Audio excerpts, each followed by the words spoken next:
okay. Hi, juniors. When I said fill up here, I meant right here. So I'm going to ask you guys one more time. Yep, there you go. Right there, that region. That's some open seats right there. There you go. How about it? There you go. There you go. Nice. There you go. Yep, look at you. Look at you. Awesome. Golly.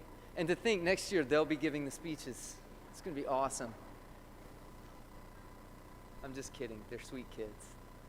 They're just back row Baptists. All right. Oh, that's perfect. So you 8th graders can come on and move up here. We like to, 8th grade, you move up behind them. Y'all got room. Yeah, come on. Yep, there you go. There it is. Nice. All right, that feels better. It feels better. You don't feel like you're talking to the back. Well, welcome. Family, friends, students. It's good to see you guys. It's an exciting time of the year. This is a big part of what occurs in the Eastwood education, is really beginning to step out, express ideas. It's part of the final phase of classical education, the rhetoric stage, where they begin to present ideas and present them beautifully. And that's what we're going to hear today. There's something about using words and using them well that's important. The very fact that our Creator created by just saying, let there be light. And something that had not existed ever before came into being. And today, 5 students are going to speak in a small way, some sort of sub-creation. They're going to speak into existence something that no one has expressed before. They are expressing something that no one's expressed before. That's pretty impressive, that we get to do something like that. So we're glad you're here today. It's a great capstone event, and so I welcome you to senior speeches. Today we will hear from, in this order, okay, I'm just going to go ahead and introduce them all so that I don't have to come back up here and we can just keep moving, okay? We will hear first from Grant English, then from Riley Caver, then from Braden Swiker, then from Jack Watley, and from Riggs Walker. So I'm excited to hear the speeches today. It's going to be great. And so without further ado, I will ask Grant English to come on up.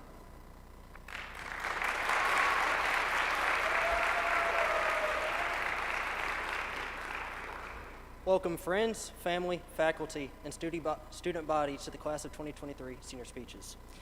You may not want to be here, but here you are, so you might as well listen.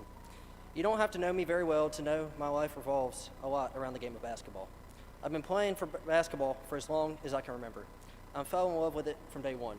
My sophomore year, the school had just transferred into the Alabama Christian Athletic Association. Since we just transferred in, we were not allowed to go to the playoffs. Our record was a whopping 3-9. Now going into the season, we could have easily not tried because technically it didn't matter. For school, this is how you might feel until 9th grade. Your grades technically don't count for colleges until the 9th grade. But if you don't try, you won't be ready for the next season. Not trying can be contagious. If you don't do it once, it can carry over to other times. A big part of the reason we got better as a team was through summer workouts. A lot of times over the summer, people are on vacation and don't want to put in work to get better. That is not the case with Coach Roberts. He made us put in the work 2 or 3 days a week. We started at 10 in the morning, which is way earlier than I like to wake up. Through the summer, you keep asking yourself, what is the point of all this? Is it worth losing my free time? Why is Rod chugging 32 ounces of Circle K Mountain Dew in between sets? Some questions have no answers. During some workouts, Coach would just put in some cardio. This felt like the most useless part. We would just run back and forth for no reason. In the end, all this would help us for the season ahead. For me, this is like homework. After the lesson of the day, you may feel like you've got it down pat. You have to do the work to make it stick. In the end, it will prepare you for the test ahead. If you don't do it, you will be at a massive disadvantage for the test awaiting ahead. During my junior year, the team began to make real progress. We started off the first 5 games 4-1. Coach was pleased with the way we were playing. We headed into the second semester looking good. Midway through January, we had a road trip to Chilton Christian to play a crucial game. Heading into this game, we needed a win since it was an area game. Midway through the third quarter, we were up by 6 and had a fast break. I fly down the court and get up in the air for my layup. Out of nowhere, I get hit hard and fall to the floor. As I get up, I realize the kid who fouled me is holding his mouth in pain. This makes me then hold my head. I look down to see blood on my head. Then it hits me. I got bit. I was not able to play the rest of the game because my head was split open and we ended up losing. I had to go to the Clanton Hospital until 2 in the morning. For me, this is like my thesis. You feel confident after the summer work and rough draft. Then you get the paper back. You are heavily disappointed and have a lot to work on. For me, Mrs. Geiger was the doctor of my paper. Just like I got 2 staples to my head, she was able to staple my paper both physically and metaphorically. She helped me organize my thoughts and finish the paper. 3 weeks later, I'm stapled up and I'm ready to go. We're playing SUA, the best team in our area. We are down by 9 in the second quarter and a shot goes up. I go up for the rebound with a 6'5" dude. He tried to tip the ball to his teammate on the perimeter, but instead of tipping the ball, he tipped my face. He was probably confused because my head is also big and round. I then looked down to see 2 teeth in my hand. I then realized this dude just knocked my teeth out. We lost by 30, and I had to leave at halftime to get them back in. This is like my second semester. Between anatomy and this speech, it feels like your teeth get knocked out. For me, Mr. Miller was the dentist. He helped me put my teeth back in by answering anatomy questions and helping with the speech. This year for basketball, we did very well. We worked hard over the summer and ended up making it to the Elite Eight. We improved from losing our first game in the playoffs by 40 to winning our first game in the playoffs this year and making it to the Elite Eight. In the end, we were proud of the work we put in and how far we had come. In school, the work you put in pays off. Doing well can feel like hitting a game winner from 30 feet. On the other hand, sometimes you prepare well and lose. In the end, win or lose, if you put in the work, you can be proud of yourself no matter the results. Now I'd like to take a moment to thank people who have helped me improve my life. To Mr. Miller, thank you for letting me ruin your breaks with whatever random sports topic I had for the day. To Mrs. Geiger, thank you for helping me with my thesis. You rescued my grade and helped me write a decent paper. To Big Daddy Schmidt, thank you for always keeping it cool and giving me that redneck knowledge. To Big Coach Moore, thank you for letting me invade your office every morning. Thank you for always being a cool coach. I know you're going to take this program to new heights. To JJ Teal, I don't think he's here. You have always invested in the English family, and we all owe you. Thanks for always being a person to talk to when I needed it. To Miss Chrysler, thank you for always letting me talk to you after school about personal subjects and relating to me. To Coach Roberts, thank you for always pushing me and helping me become a tougher individual. I'm sorry for all the times I took an ill-advised shot. To the Y Crew, thank you for always coming to the games and treating me like one of your own family.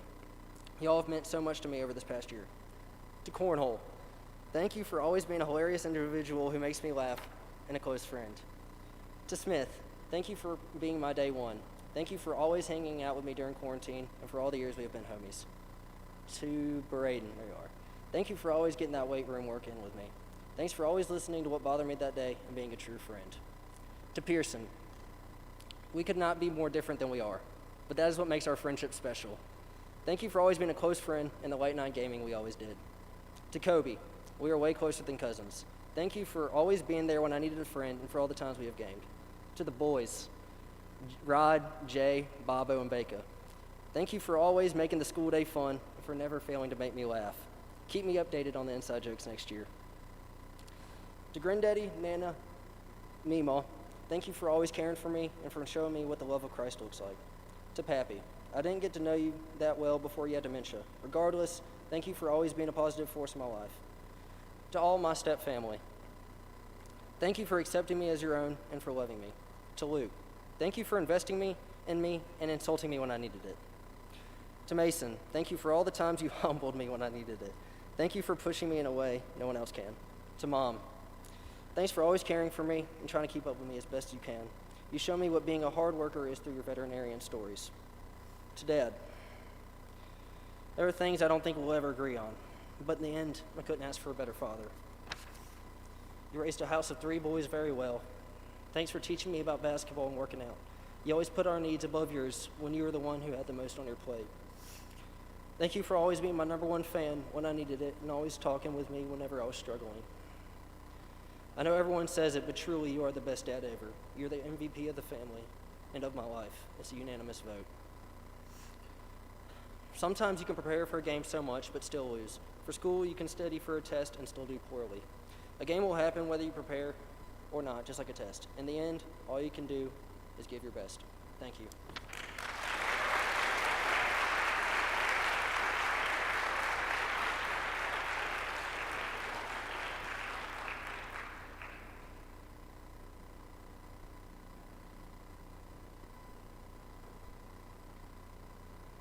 My family and I love going to Disney World. It's been an annual tradition of ours since I was a little girl, and a big part of my childhood. I vividly remember being 5 or 6 years old when my dad told me that I was finally tall enough to ride Space Mountain. Now, for any of you who have never been to Disney World, Space Mountain is one of the biggest, fastest, and scariest roller coasters, at least to a 5-year-old. Up to that point, I had only ridden the kiddie coasters and was very excited to ride a new ride. I had full faith in my dad as he told me that this was the cool big kid ride and I would love it. When we got in line, I soon realized that the people around me were not my age, but adults, full-grown adults. To make matters worse, the only sounds coming from the ride were people screaming. What happened to the laughs and giggles? This was no It's a Small World. These people sounded like they were being tortured, and come to find out, the entire roller coaster was in complete and utter darkness. At that moment, I lost faith in my dad. The butterflies started to build up in my stomach, and my palms started to sweat. I began telling my dad that this was a big mistake. I was not ready, and I wanted to get out of line. He calmed me down and asked, "Do you trust me?" Quite honestly, it felt like I did not have much of a choice, whether I trusted him or not. And to make matters worse, we were about to get on the ride. At that moment, I knew I had to trust my dad. He would never intentionally put me in harm's way. I was still afraid of the unknown, but I knew that my dad would be there with me. The anticipation of high school, as with a lot of other things, is like waiting in line for a roller coaster. High school had been built up into this grand idea in my head. It sounded so exciting because I was going to be going to school with the big kids now. But once I got there, that excitement quickly disappeared and turned into fear. The classes had gotten harder, the teachers looked scarier, and just like waiting in line, there was no way out. Those in the grades above me complained about how hard school was, similar to that of the screams I heard in the distance of those in the middle of riding the roller coaster. They would talk about how awful a book is, how hard it was to survive a Mr. Miller class, or how in the world someone could write a whole 15-page thesis. None of this sounded like a good idea to me. I wanted to give up and turn back, out of fear of failing and not being ready. But just as my dad had forced me on that roller coaster, my parents, lovingly, forced me out of the door each morning to go to school. It did not matter if I failed, it mattered that I tried. I could go through school crying and complaining, or I could just trust my parents and the teachers as I headed into the darkness of the unknown. So, I at least had to try riding Space Mountain once. I finally got on the ride. It launched off, going left, right, up and down. Every twist and turn was unexpected. The nerves that had built up inside of me in anticipation of the unknown now turned into excitement of what was going to happen next. My hands stopped clenching the safety bar and instead began to rise. I gave an excited scream that lasted the whole ride through. Though I was not fully in control, I was not afraid anymore. In all actuality, I was a little disappointed when the ride came to an end. I wished it was longer. So just as I had rode Space Mountain, I had to ride the roller coaster of high school, and all the twists and turns it threw at me. First, I had to accept my fate that there was no way out of school except through graduating. It was then that I began to actually enjoy my time at Eastwood. I learned to stop clenching onto fear and embrace the uncertainty of the journey. I began to enjoy my classes and the opportunity of getting to learn something new. I joined extracurriculars and got involved within the school. I was not afraid anymore to try my best, even if that meant failing. The ups and downs of high school are inevitable. When you're at the bottom of the roller coaster, everything around you seems big and scary. What is in front of you appears to be an impossible hill to climb. But once you get going and reach the top, the things that initially appear scary become insignificant. This is a lot like my time at Eastwood. Initially, high school seemed big and scary, and I thought the time would never come that I would be a senior, let alone graduate. But as I look back on my time here, all the tests I took, papers I wrote, extracurriculars I tried, and even the friends I made do not seem like some impossible roller coaster that I had to face. Instead, these moments became opportunities for myself to grow, trusting in those around me and ultimately the Lord. When things do seem impossible, I turn to the Lord. For Joshua 1:9 says, "Have I not commanded you? Be strong and courageous. Do not be afraid, for the Lord your God will be with you wherever you go." Just as I had to put my trust in my dad to get on that roller coaster, God gives us opportunities every day to live out our trust in him. The same way I do my dad would not put me in harm's way, I know that God is molding and making me into the person that he created me to be. And that takes trust, because sometimes we are forced to do things that are scary or make us uncomfortable. However, God is bigger than fear, and we have to get on the roller coaster called life and trust that our Heavenly Father is in control. Now, as I'm about to graduate and face my next roller coaster, I'm not afraid anymore, because I know that the Lord is with me, and I'm surrounded by people who love and support me. With the time remaining, I would like to thank some of the people in my life. First, to the faculty and staff of Eastwood. Thank you for all that you do in pushing me to do my best. To the girls in my grade. You all have been great friends who have been there with me when I needed a shoulder to lean on. I'm going to miss all of our laughs and fun times we had together. To B, you have been like the big sister that I never had. Thank you for all the words of wisdom and encouragement. To Reese, you're an awesome sister, and I mean it. I'm so blessed to have a built-in best friend. I love all the jokes we have, our car ride adventures, and our movie marathons. To Mom and Dad, I'm so thankful for what all y'all have done for me. Y'all are truly the best parents in the world. Y'all have shown me what it means to be a godly woman and how to love others. To Mom, you are my best friend. I love all our long talks and shopping adventures together. I can't wait for you to come and visit me next year at Auburn. To Dad, I've truly cherished our daily walks together and the random bits of knowledge you have bestowed on me. Thank you for teaching me so much about life, and particularly plants. Also, I would really appreciate it if you could keep all my plants alive once I move out. Before I go, I would like to leave the lowerclassmen with this. Trust in the Lord and those around you that love you and want the best for you. Do not be afraid to try new things, even if they appear scary or impossible. Because in the end, you'll be so thankful that you just went out there and tried your best.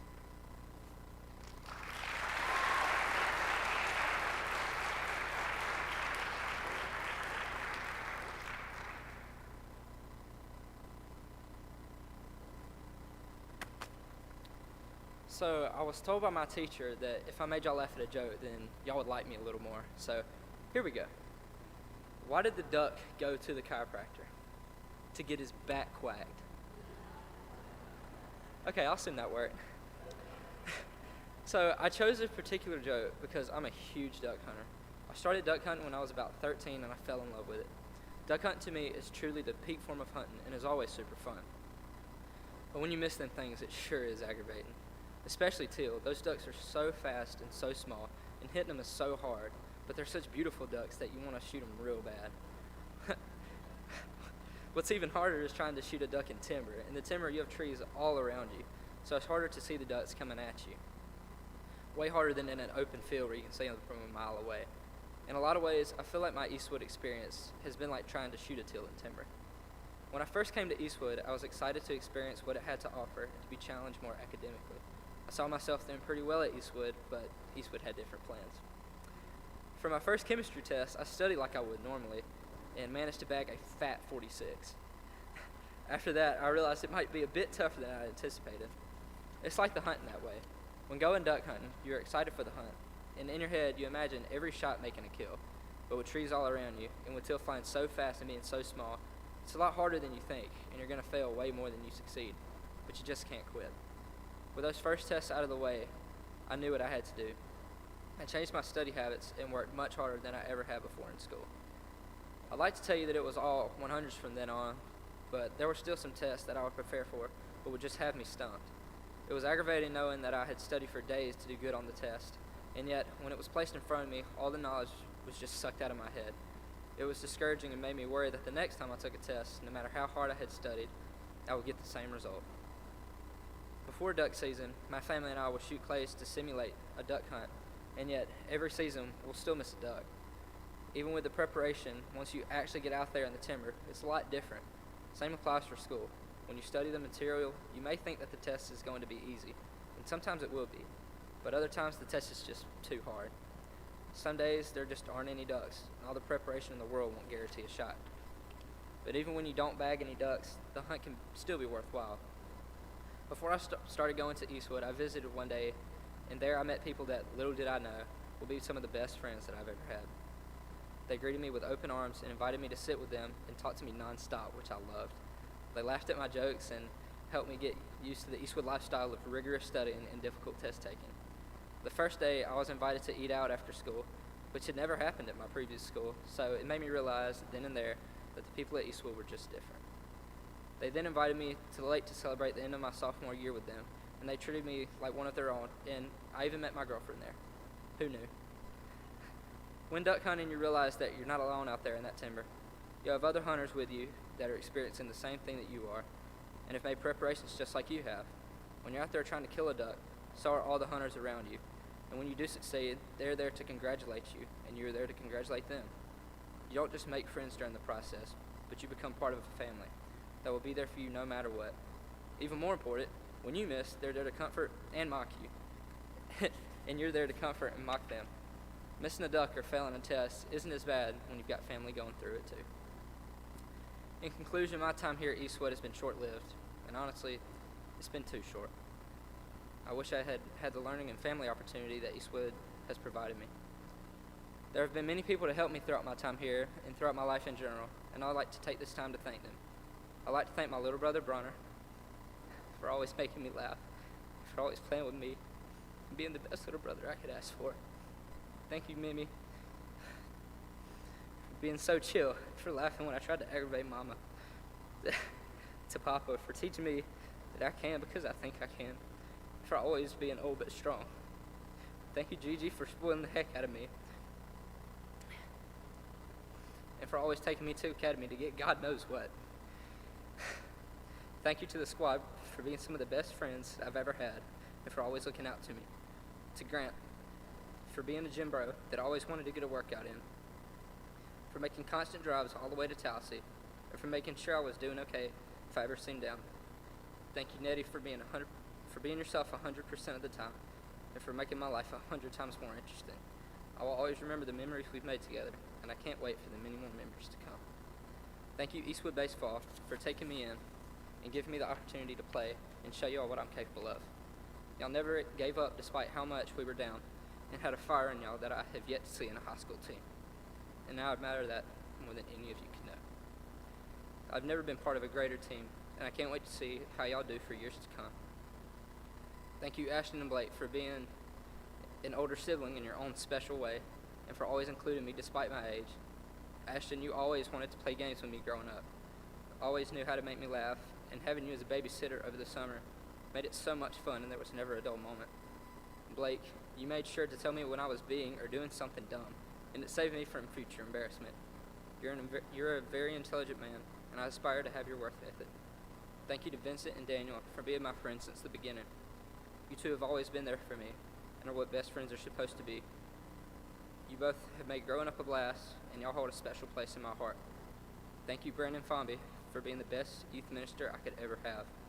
You have changed my life forever, and no matter what, I will always consider you a true disciple of God and one of my greatest mentors. To my dad for making me into the man I am today, and for always telling me when I saw a bug, whatever you do, don't eat it. Thank you for always going outside and throwing and hitting baseballs to me, even if I did get mad a lot. And thank you for taking me duck hunting throughout the years. You are what a dad should be, and you've made growing up super fun and excited. Thank you, Baba. You're the mother that every kid should have, because you care about people more than you care about yourself. And you, as Edgar Allan Poe would say, love with a love that is more than a love. You've always pushed me to my limit, It have taught me lessons that I will always apply to my life. I love you. You're the best mother that I could ever ask for, and I'm more than proud to be your son. And when all of that being said, our senior year comes to a close.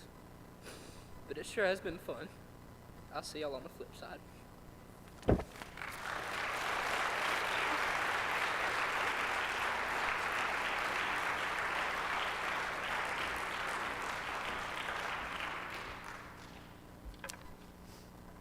Some of you may not know this, but I love NASCAR. From the summer heat bouncing off the asphalt of the track to the screaming engines of 40 stock cars and the adrenaline rush when cars go flying in the air. A race can be the biggest roller coaster of emotions as you watch your favorite drivers go flying by. My education at Eastwood has been like a NASCAR race. At first, everyone's excited to get going, and all the fans are ready for an aggressive race. After a prayer, the national anthem, and a glorious flyover, a NASCAR Grand Marshal utters the most famous words in motorsports: drivers, start your engines. Soon, the speed picks up, engines are roaring, and all of the drivers are focused on racing their best. The beginning of a race is similar to the start of a school year. Going into the first week of school, everyone is eager to be with their friends again. The excitement stacks up for the back-to-school bash, new classes, and another school year to soon mark off the list. Just like the cars in a race, everything is shiny and new. The first few weeks of school are filled with fun assignments and a good amount of energy, making them enjoyable and fun to experience, just like the first few laps of a NASCAR race. After the first 100 laps, the excitement of the race can start to wear off. Drivers start running out of gas and blowing out tires. Some are absolutely demolishing their cars in the wall after a crash. At this point, everything is just going in circles over and over and over again, and it's all getting extremely repetitive. Everyone is waiting for a yellow flag or the stage to end so they can get a short break, a fresh set of tires, a full tank of gas, and then get back on the track to finish off the race. Despite the repetitive nature of the race and the wear on the drivers and their cars, it is crucial for them to keep racing during the stage. Races are not won in the middle of the stage, but they can definitely be lost. The middle of a NASCAR race is like the last months of the first semester. After months of anatomy, working on a senior thesis, preparing for oral defense, and then only a couple weeks to prepare for exams, you're just burnt out and ready to quit. At this point, it's easy to give up and stop racing. It would be comfortable to not have to work on hard assignments or face the nerves of defending your thesis, but you will never win the race by quitting. In the middle of a race, the cars are full of dents and the drivers are stiff and tired, but quitting would only guarantee a loss. To win the race, drivers must be mentally strong to keep driving hard and put aside any discomfort until the end. In school, this is the most crucial point of your year because it is the deciding point of whether you'll fight to finish strong or if you'll cross the finish line in dead last. To quote four-time NASCAR Cup Series champion Jeff Gordon, in NASCAR, you don't have to be as physically strong as in some other forms of racing. You just got to be able to endure the heat and endurance of it. Eventually, you make it through the repetitive and oftentimes painful middle stage of the first semester and get Christmas break as a time to freshen up and get ready to start racing again. The final stage of a NASCAR race can be the most grueling. Everyone is running on fumes and bald tires, but the end is finally near. Everything starts to happen quickly. Racers start trading positions every second. Wrecks are happening out of the blue, and some really risky maneuvers are getting pulled off just to gain a podium position. This is like the last months of the school year. Between many projects, the excitement of graduation, and the wait for summer, it's hard to focus on doing your best in school. Despite the piling assignments and dropping levels of focus, this is the stage where you can see your hard work pay off. Because of the hard work you put in at the start of your year, combined with the endurance and strength it took to stay racing in the middle of the year, you can finally get your trophy for finishing the race strong. Now, I'd like to thank some people who helped me drive my race throughout the years. To Miss Amanda, thank you for always printing off my papers, breaking up my bills so I could get something from the vending machine, and for all of the hard work that you do to keep our school running every day. To Dr. Bias, thank you for everything you've done to seriously improve our athletic programs and for being an amazing mentor for my thesis. Thank you for holding me accountable as a leader on my team and as an upperclassman at school. To Mrs. Geiger, thank you for everything you did to help with my thesis paper and for encouraging me every step of the way. To Mr. Schmidt, thank you for always letting us come into your room to hang out and talk. I'm glad I got to have you as a teacher for at least 1 year. To the squad, thank you for being my second family for the past years. y'all made coming to school every day a little more bearable. To Coach Cobb, Coach Eli, Coach Jason, and Coach Watley, thank you for all the countless hours you've poured into helping me grow to become a better baseball player and a more godly man. I'm lucky to have men like you to look to for guidance and support. To the baseball team, thanks for always putting up with me and for fighting alongside me on and off the field. I wouldn't want to play such a great game with anyone else but y'all. To Mr. Woody, Mr. Kevin, Mr. Bo, and Dad, thank you for putting together our shooting team and coaching us to 2 state championships so far. To JC and Chase, my basically brothers, thank you for being my closest friends since the beginning. I wouldn't want to snap fishing rods, break toes, or run through academy like lunatics with anyone else. To Mimi and Gigi, thank you for all the fun weekends at the lake, all of the golf trips around the state, and for running around church playing hide and seek with me. Also, thank you for being some of my biggest fans on the baseball field and at the shooting range. To Nana and Papa, thank you for supporting me in all the sports I've played, for always being interested in my new knives every week, and for all of the fun memories we've made together. To Lucy and Mackenzie, thank you for being such encouraging sisters and for always standing up for me. Lucy, thanks for always playing along when I turn into a WWE star and for letting me hold you prisoner with a Nerf gun on any occasion. Mackenzie, thanks for always looking out for me. Even though I'm not that little anymore, I'm proud to be your little brother. Also, thanks for not killing me in the backseat of Mom's car that one time. Mom, thank you for always being there for me and letting me know how much you love me.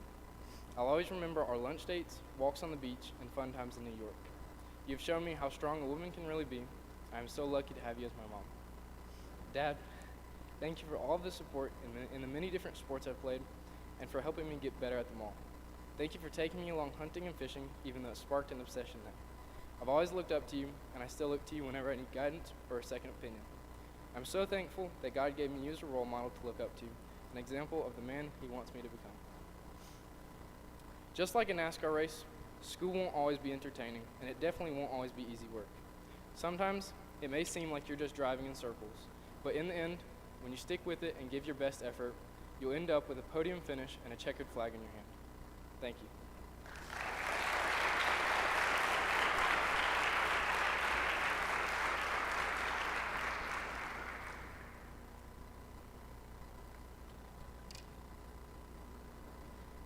As everyone here knows, I love to talk. If I'm excited, I talk. If I'm sad, I talk.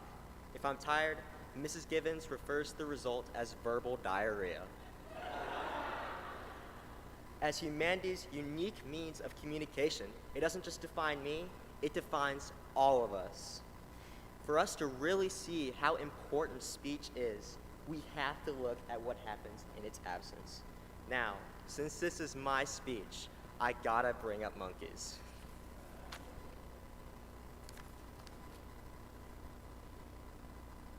Apes are incredible animals, worthy of a speech of their own. Their social behavior is sophisticated. They can form tribes with unique territories, teach their young, make complicated plans, and more. This requires complex communication. When trained, they're even able to understand parts of our vocabulary, and some have shown the ability to construct basic sentences using pictograms. However, despite all our efforts, no ape has been observed using speech like us. The result of that century-long struggle to see if apes could use language and speech like us ended up being my rejected senior quote. Since it's not going in the yearbook, it's going right here. The longest sentence ever made by an ape. Quote. Quote, give orange meat, give, eat orange meat, eat orange, give me, eat orange, give me you. End quote. That sentence leaves a lot to be desired. It is using language only to fulfill the primal desire of hunger, with no sophisticated underlying ideas. It's the equivalent of teaching a dog to go to its bowl when hungry. This is not what makes speech so special for humans. Animals are limited to communicating their basic desires and feelings like 8th graders. Sometimes they can even do it with basic language, like the chimp with pictograms. They can express anger, fear, happiness, hunger, and more. What we do, speech, allows us not only to express those emotions, but to define them. When we use speech, we're using it to convey our ideas to others. To do that, we create impressions about those ideas and thus ourselves. Others don't really know what's going on inside our heads, so the best we can do is create those impressions.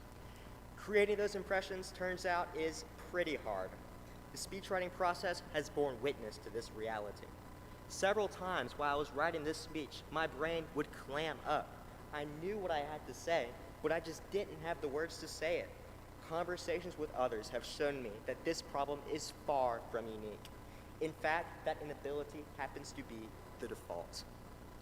When we come into this world, we don't have the capacity for speech. Good thing too, babies probably wouldn't have much interesting to say. As you grow up, our capacity for communication increases. One of the major struggles of growing up is understanding that our experiences do not directly extend to that of others, and that we need to communicate to extend them. Worse yet, that communication is often imperfect. The impressions we give are frequently not in line with the ideas we are trying to communicate. Everyone here has grappled with this issue and still grapples with it to this day, just at a higher level than the middle schoolers. The impressions we create show what speech really is, a creative process. Speech requires us to try and see the world from the listener's perspective. What do we think the listener knows? What would the listener think of what I have to say? Would they be bored? Will Mr. Hamilton kick me out of his class for saying this? All valid concerns, some I wish I didn't have answers to. We use our creativity to shape our impressions accordingly. We create. Those impressions allow us to form friendships, schools, societies, even our world. All that makes us uniquely human. Our capacity for achievement comes from our ability to engage in speech with one another. The foundation of human achievements lies in our relationships. You can't go to the moon on your own after all. Everyone has their own unique experiences, and the experiences of those closest to us will always have contradictions with our own. Maintaining those relationships requires a reconciliation of those incongruities. It requires an exchange of ideas to gain understanding. Speech allows for that exchange. Whenever I'm begging my dad to let me get Papa John's pizza, I'm giving a kind of speech. I'm trying to communicate the idea of my need for good pizza. I'm sharing what is uniquely mine, my mind. I'm literally transmitting my deepest desires from my mind to the mind of another. Speaking of that need, and since my dad is here, Dad, you think we can get some Papa John's pizza after this? It's kind of a special occasion. Oh, come on. Speech is a skill, one that needs to be honed. Growing up yields the most improvements, but even still, we need practice. That practice can range from school activities like debate and senior speech to arguing with your parents or simply talking to your friends. The more we are around other people, the more attuned we become to their own ideas and how we can shape our impressions accordingly. Even still, the impressions we convey with speech will never perfectly align with our ideas. The trick is getting them to be good enough. Whatever speech's imperfections, our human achievements enabled by it are a testament to speech's strength and the strength of our Creator. As image bearers of God, our capacity for creative expression through speech speaks to His nature as the fundamentally creative being. Our instrument for creation is the same as the instrument of all creation. In the beginning, God didn't assemble the universe. He didn't physically build it. Instead, He spoke it. While our speech creates an imperfect impression, God's simply creates. His speech doesn't create an impression of the truth. It simply is the truth. John 1:1 is particularly telling. In the beginning was the Word, and the Word was with God, and the Word was God. He was with God in the beginning. Through Him all things were made. Without Him nothing was made that had been made by someone who uses the Word to create. One of His persons is defined as the Word. Jesus, the Word, is the Word of creation. As being uniquely human, He shows how humanity is the embodiment of God's creative expression. Not only did God use speech to create the world, He also used it through His Son to spread His word. Jesus charged us to use the power God gave us to make disciples for him. As image bearers of God, we have the original's mechanism for creation, speech. That gift is not just one that can inspire us in this world, but one that is inherently transcendent. The power of speech transcends our reality. It is by its nature divine. That power is mine, and that power is yours. Imagine the best speech you ever heard. Nah, I'm just kidding. One that moved you. One that made you transcend your own experiences and join something larger. That connection you felt was a glimpse of the divine. It was a glimpse of God. Thank you.